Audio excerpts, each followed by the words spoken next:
श्री स्वामी समर्थ, श्री स्वामी कार्यसिद्धी या चॅनलमध्ये तुमच्या सगळ्यांचं मनापासून स्वागत.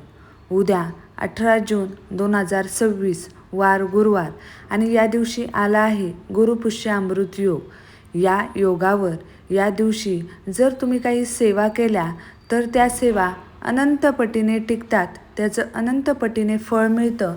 म्हणून आपल्याला अशी एक या दिवशी सेवा करायची आहे की त्या सेवेने आपल्या आयुष्याचं सोनं होणार आहे. तर ती सेवा कोणती करायची याचीच माहिती मी तुम्हाला थोडक्यात सांगणार आहे. त्यासाठी हा व्हिडिओ शेवटपर्यंत नक्की पहा. चॅनलवर नवीन असताल तर चॅनलला सबस्क्राईब करा. कमेंटमध्ये श्री स्वामी समर्थ नक्की लिहा. गुरुपुष्य अमृत योग या दिवशी ज्या काही सेवा होतात त्यांचं फळ हे आपल्याला अनंत पटीने मिळत असतं. म्हणून आपल्याला या दिवशी सेवा करायच्या आहेत. सकाळी तुम्हाला लवकर उठायचं आहे. लवकर उठून स्नान करून पहिलं तर तुळशीला पाणी अर्पण करायचं आहे. वार गुरुवार असल्यामुळे आणि गुरुपुष्य अमृत योग आल्यामुळे तुम्हाला तुळशीला कच्चं दूध अर्पण करायचं आहे.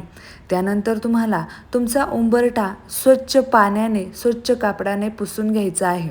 त्याच्यावर तुम्हाला हळदीचं लेपन करायचं आहे. आता हे हळदीचं लेपन कसं करायचं ते तुम्हाला मी थोडक्यात सांगते. थोडीशी हळद घ्या, थोडंसं गोमूत्र घ्या, थोडंसं गंगाजल असेल तर ते घ्या किंवा गुलाब पाणी घेतलं तरी चालेल. आणि जर काही नसेल तर तुम्ही साधं पाणी घेतलं तरी चालेल. हे 3 मिश्रण तुम्हाला एकत्र करायचे आहेत आणि एकत्र केलेलं हे मिश्रण तुम्हाला तुमच्या उंबरठ्यावर याचं हळदीचं लेपन करायचं आहे. उंबरठ्यावर लक्ष्मीची पावले असतील त्यांच्यावर हळद कुंकू व्हायचं आहे. त्यांना अक्षदा फुले व्हायची आहेत आणि त्यांची आरतीसुद्धा करायची आहे. आरती कशी करायची तर फक्त ताटात दिवा, अगरबत्ती, हळद कुंकू असं घेऊन तुम्हाला ते फक्त ओवाळायचं आहे. त्याच्यानंतर तुमचा जो मेन दरवाजा असतो तो तुम्हाला स्वच्छ कापडाने पुसून घ्यायचा आहे. त्याच्यावर तुम्हाला पहिलं तर हळदीने स्वस्तिक काढायचं आहे, नंतर त्याच्यावर तुपाने स्वस्तिक काढायचं आहे आणि त्याच्यावर तुम्हाला कुंकवाने स्वस्तिक काढायचं आहे. असं स्वस्तिक तुम्हाला तुमच्या मेन दरवाजावर काढायचं आहे. त्याच्यानंतर तुम्ही जिथे स्वयंपाक करता, जिथे तुमचा किचन ओटा असेल त्या किचन ओट्याची जी समोरची भिंत असेल त्या समोरच्या भिंतीवर तुम्हाला स्वस्तिक काढायचं आहे. आणि हे स्वस्तिक सेम काढायचं आहे. पहिलं हळदीने स्वस्तिक काढा, नंतर तुपाने स्वस्तिक काढा आणि नंतर त्याच्यावर कुंकवाने स्वस्तिक काढायचं आहे. तुमची जिथे तिजोरी असेल, जिथे तुम्ही तुमचे पैसे ठेवत असताल, जिथे तुमचा सोनं अडके असतील तिथे तुम्हाला हे स्वस्तिक काढायचं आहे. त्याच्यानंतर पहा, हे सगळं झाल्यानंतर तुम्हाला काय करायचं आहे, तुमच्या देवघरातील देवांची पूजा करायची आहे. जर तुमच्याकडे स्वामी समर्थ महाराजांची मूर्ती असेल तर या दिवशी तुम्हाला पंचामृताने त्यांना अभिषेक घालायचा आहे. हा अभिषेक घातल्यानंतर संपूर्ण देवांची तुम्हाला पूजा करून घ्यायची आहे. तुमचं देवघर आहे ते स्वच्छ करून घ्यायची आहे. त्याच्या खाली जर देवघराच्या खाली जर काही घाण जळमटी असेल तर ती तुम्हाला काढून घ्यायची आहेत. हे झाल्यानंतर तुम्हाला स्वामी समर्थ महाराजांची आरती करायची आहे. ही आरती झाल्यानंतर त्यांना नैवेद्य दाखवायचा आहे. आता हे सगळं झाल्यानंतर आपल्याला सेवा करायची आहे. बघा, या दिवशी तुम्हाला जितक्या सेवा जमतील तितक्या तुम्ही करा, पण त्यातल्या त्यात मी आज तुम्हाला एक अशी सेवा सांगणार आहे ती तुम्हाला करायची आहे. आता ती सेवा म्हणजे श्री स्वामी चरित्र सारामृत या ग्रंथाचं तुम्हाला एक पारायण करायचं आहे.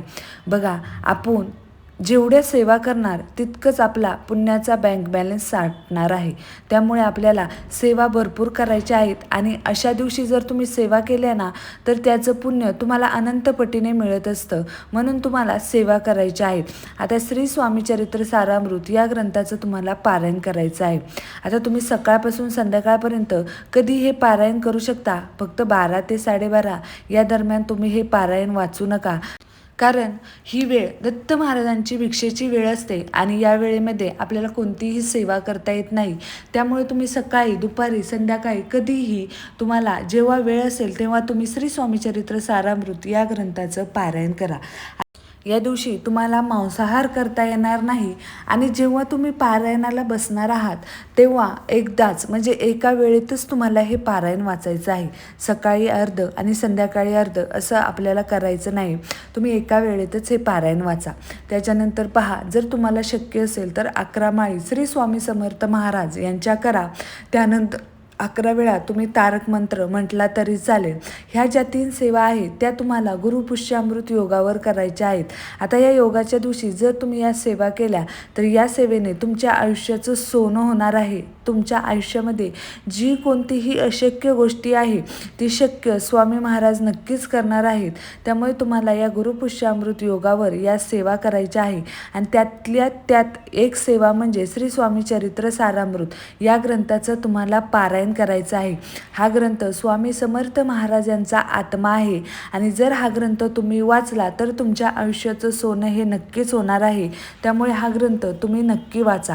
तर तुम्हाला आजची माहिती कशी वाटली मला कमेंट करून नक्की सांगा. तुम्हाला जर हा व्हिडिओ आवडला असेल तर व्हिडिओला लाईक शेअर नक्की करा आणि चॅनलला सबस्क्राईब करायला विसरू नका. भेटूया नवीन अशा एका व्हिडिओसोबत. तोपर्यंत श्री स्वामी समर्थ. अवधूत चिंतन श्री गुरुदेव दत्त. श्री स्वामी समर्थ. श्री स्वामी समर्थ.